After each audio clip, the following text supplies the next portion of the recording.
भाऊ काय सांगणार आज मंत्री गिरीश महाजन यांच्या बालेकिल्ल्यामध्ये जाहीर सभा होणार आहे. पहिल्यांदा आपण या इथून व्यासपीठावर काय संदेश देणार किंवा कसे समाचार घेणार? अनेक वेळा जामनेर तालुक्यामध्ये माझ्या सभा झालेल्या आहे आणि या सभेला प्रचंड प्रतिसाद नेहमीच मिळत आलेला आहे. आज बऱ्याच वर्षानंतर जामनेरला ही जाहीर सभा माननीय जयंतराव पाटील, माननीय अमोल कोल्हे साहेबांच्या उपस्थितीमध्ये होते आहे. त्यामुळे आता या सभेमध्ये औत्सुक्य आहे लोकांना की कोण काय बोलणार आहे. यामध्ये खोडपे सर जिल्हा परिषदेचे माजी अध्यक्ष आहे, त्यांचा या ठिकाणी प्रवेश होतो आहे.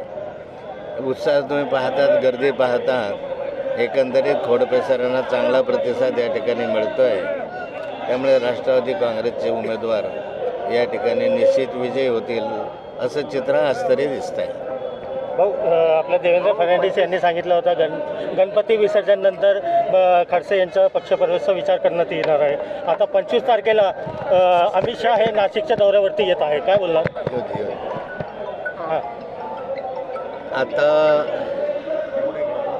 गणपती विसर्जनानंतर माझा प्रवेश होईल असं देवेंद्रजींनी सांगितलं होतं, परंतु माझ्या दृष्टीने आता भारतीय जनता पार्टीमधला प्रवेश हा आधीच विसर्जित झालेला आहे. गणेश विसर्जनाच्या बरोबरीला विसर्जित झालेला आहे.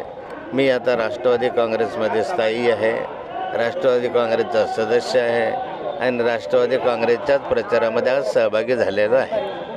नेमकं आता तुम्ही जाहीर सभामध्ये सांगितलं होतं की जामनेरमध्ये जी जाहीर सभा होणे मी खुलेपणे भाजपा विरोधात बोलणार आहे. नेमकं काय बोलणार असं तुम्ही काय? असं मी कधी बोललो नाही.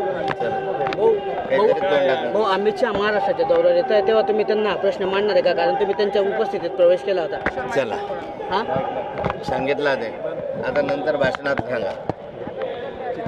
आज तुम्ही भाऊ तुमची या ठिकाणी भूमिका जाहीर करणार आहे का आज? म्हणजे राष्ट्रवादीत महाराष्ट्रातल्या जनतेला आज संभ्रम होता की राष्ट्रवादीत की भाजपमध्ये लीडर म्हणून ओळख आहे भाऊ. संपूर्ण राज्यातल्या जनतेला आज खूप मोठी उत्सुकता आहे आणि तुमच्या भूमिकेविषयीची पण मोठी उत्सुकता आहे. आज तुम्ही या ठिकाणी तुमची भूमिका स्पष्ट करणार आहे भाऊ आज?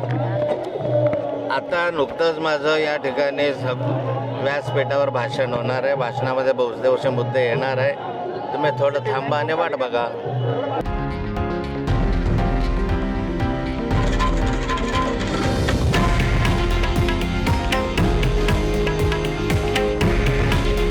हे आहे देशातील नंबर 1 न्यूज नेटवर्क आणि आपण पाहत आहात TV9 मराठी. काळजी तुमची, हित महाराष्ट्राचं.